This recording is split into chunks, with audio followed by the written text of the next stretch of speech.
The Seeker is my latest novel, of course, and it is a genre blend between mythic fiction and visionary fiction. So if you don't know or are not familiar with those genres, the best example of mythic fiction that I can think of is Madeline Miller's The Song of Achilles. That did very well a few years ago, so you're probably familiar with it.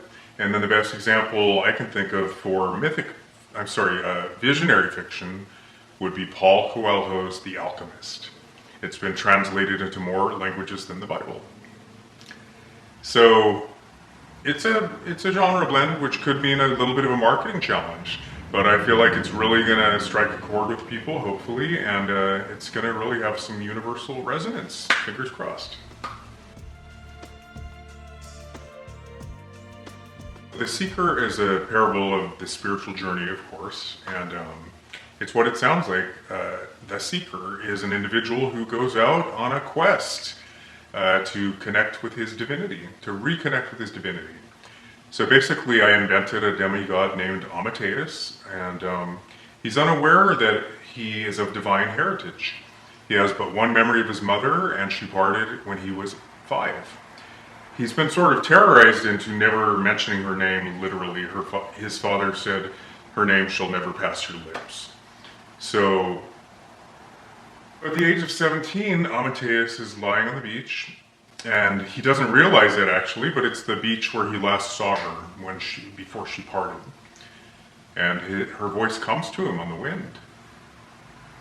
And he realizes for the first time, not only is she out there, but I have the power to save her. The Seeker is sort of a what-if story. It's a retelling of the myth of Icarus, but with the conceit or the premise that what if he didn't perish when he plunged from heaven? What if he was picked up by a passing mariner and went on to have many more adventures? Most of the references are, Bronze Age Minoan culture.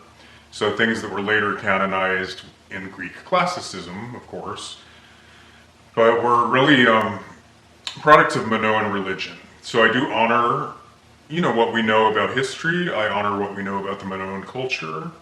I include characters and myths that later became canonized in Greek mythology. But I invented Amadeus for a variety of reasons. So he's a demigod who is unaware of his divine heritage. I may have mentioned he has but one memory of his mother, and that's the opening sequence that I will read. As he's crossing the Aegean near the island of Crete, he thinks he sees basically a bird plunging from the sky. As he gets a little bit closer to ground zero, he realizes it's a boy, a winged boy. And it's, of course, Icarus. So the two hit it off, and Icarus can't go back to Crete, of course, because his father is the most wanted man in the Aegean, and in fact they're being trailed by bounty hunters. And so Amadeus agrees to take him on as a shipmate.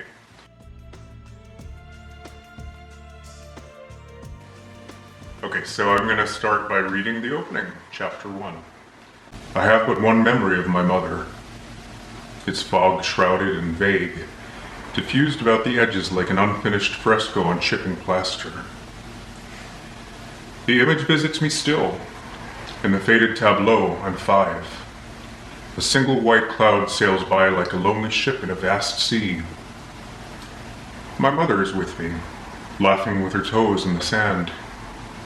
It's just her and I. The stolen moment marks the rare occasion my father has given her leave without chaperone. Her golden locks flutter in the breeze, the few that have escaped her woolen headscarf. All at once, she's standing. She says she wants to feel the tide between her toes.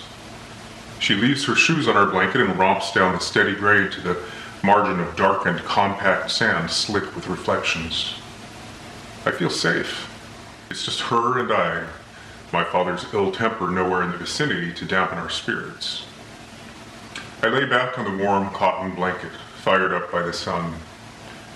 It's warm on my belly, but a subtle breeze tempers its wrath, forming tiny bumps. Her song comes to me amid the crashing waves and whistling wind, a lullaby. Her rich velvet tones mingle with the song of the sea, overtaking it entirely. She's singing for me alone, I know, the way only a mother can sing to her son. The soothing alto of her maternal voice soars with the enchanting melody, one I've never heard but which rings as familiar and comforting as her touch. Moments pass, or an eternity. When I start awake, bolting upright, she's nowhere to be seen.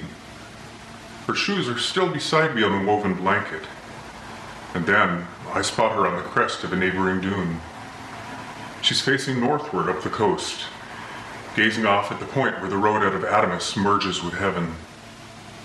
Her woolen scarf hangs loosely in her grasp.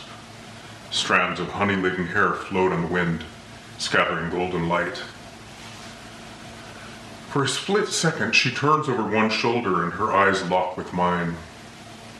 The inscrutable look in them haunts me to this day, something between profound regret and the elation of one standing on the brink of freedom.